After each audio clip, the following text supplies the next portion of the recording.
Let's get ready to rumble!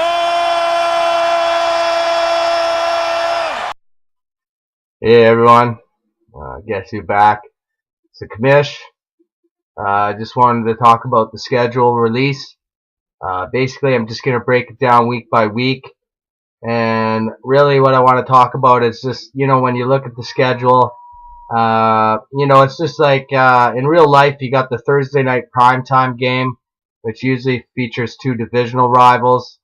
You got the Sunday night primetime game, which is supposed to be technically the most important game of the week. And then, of course, the Monday nighter, which is usually two good teams as well.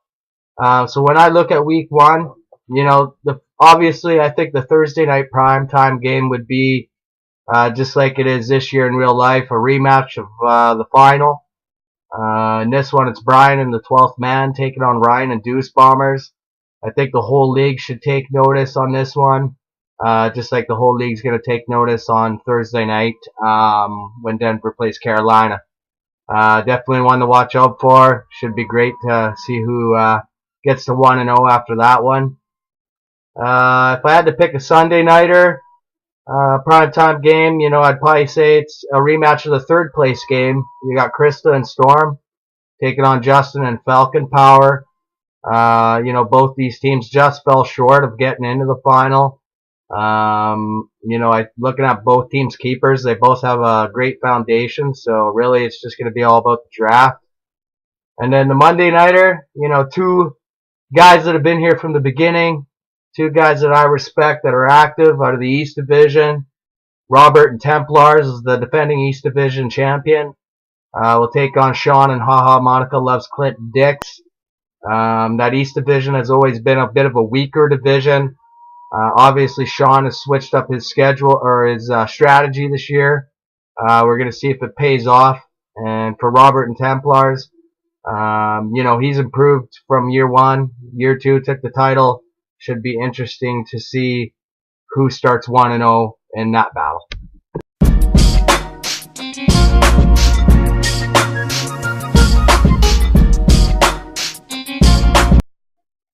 Alright, so looking at week two, no doubt about it, I think, again, you're going to see Brian in the 12th man probably in a lot of these primetime games, but he is the defending champion.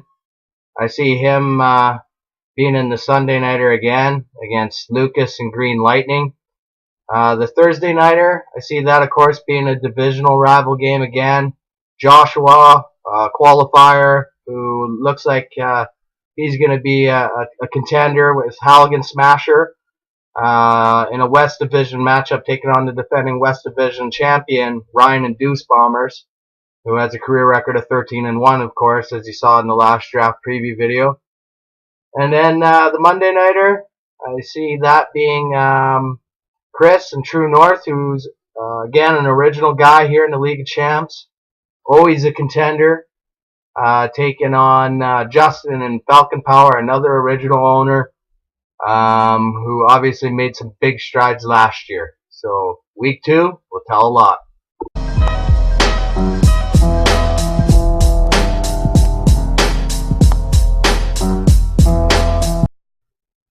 Week three, getting into some serious business here. Basically, the Thursday night game, I see Sean and Haha Dix in a divisional battle. Like you say, Thursday night is usually a divisional battle, taking on one of the new qualifiers, Ron and Steel Curtain. Should be interesting to see how these new qualifiers do this year. The Sunday nighter, I got Krista and Storm taking on Lucas and Green Lightning, two original members, and two teams that have always been consistently successful. That one should be a thriller.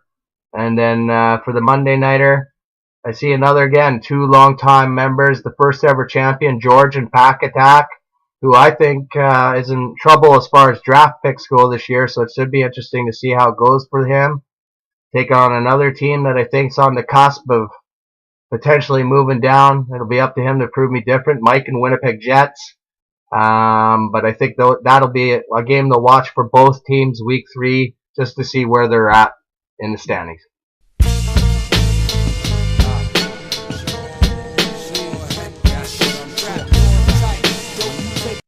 Week 4, the bye weeks begin. This is when having a league this deep, injuries can kill a team, or lack of depth can definitely kill a team.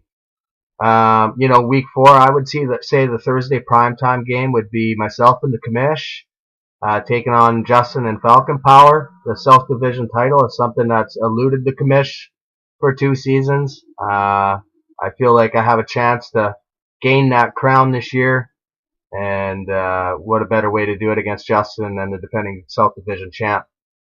The Sunday night game, I see another obviously huge divisional game, a West Division battle. Susan Fighting Geese, always a team that's been a competitor in this league from the beginning, taking on Ryan at Deuce Bombers. That one should be huge by week 4. And then the Monday nighter got 2 surprise teams. 2 teams, obviously one, Mark Luck Commander, new qualifier coming in, taking on longtime owner Steven and US1. US1 has always kind of struggled in this league, but Steven is there. He's committed. He's put in the money, and dedicated owner for sure. Kind of owner I want to have in this league.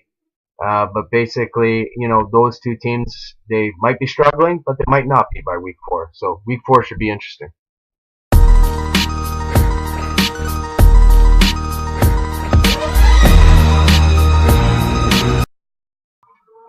Week 5, start getting a little bit hot and heavy. The Thursday nighter I would see being a North Division rivalry between 2 teams that have been here from the beginning, Chris and True North, taking on Mike and Winnipeg Jets. I think by week 5 we'll see where these 2 teams are going.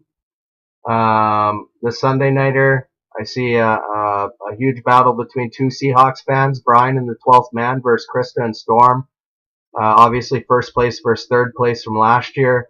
That one should be a big one, obviously. And then the Monday night game, I'd probably see Milan and Toronto Turnarounds, a guy who's also been here from the beginning. Won the North Division title last year, taking on Susan Fighting Geese, 2 original owners. I do see possibly these 2 teams, though. I predict one of them is going to struggle this year. Don't ask me why, but I just feel that way. And obviously week 5 too will bring back memories of the infamous heist deal as well. Julio Jones going to the 12th man from Krista and Storm. Krista said that eventually,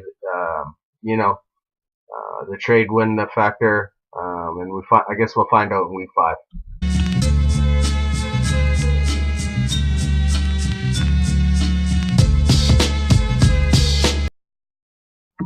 Week 6 we're into.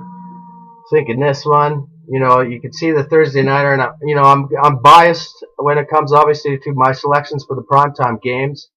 But I think we can't lose sight of the new qualifiers coming in. And I think the Thursday nighter would be Daniel and Gino. I can pay you back versus Luke and Too Good for a Name. I will personally say Luke is a guy that I've played with in other leagues, very competitive. And then Daniel came up from one of the qualifiers. The guy was always active, always on the waiver wire. So we can't lose sight of these 2 teams. I mean, obviously us in the League of Champs, we don't know that these guys as well. But I can honestly say I think both of them are going to be extremely competitive. I see that being the Thursday nighter. On Sunday night, I'd pick the primetime game to be, Chris and True North, a guy that's always done well in this league, against Robert and Templars. I think just the the long-standing history of these guys being in the league.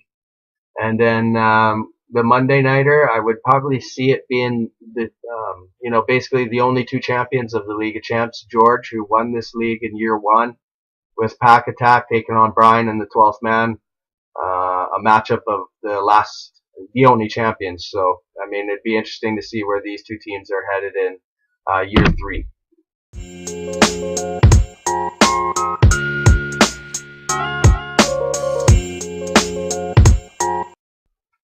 Over the halfway point, week 7. Obviously, this is where we definitely find out who's going to be a playoff contender and who isn't. The Thursday nighter I'd see in week 7 would probably be Chris and True North taking on Brian and the 12th Man. Just 2 teams that have always done well, 2 original owners. Definitely going to be a big game. And I'm pretty sure True North has always done well against the 12th man, but I'm not too sure. And then Sunday nighter, I'd probably see Krista and Storm, third place last year, taking on Ryan and Deuce Bombers, second place team. I just see that being a big game for both teams. And then the Monday nighter, I have myself, the commish, taking on Lucas and Green Lightning. I think that these two teams are going to be competitive this year as well. And I think week 7 is full of like really good matchups. And I mean, obviously by then too, these other teams are going to establish an identity. And you know, there's going to be probably a lot more new teams being featured in the game of the week next year.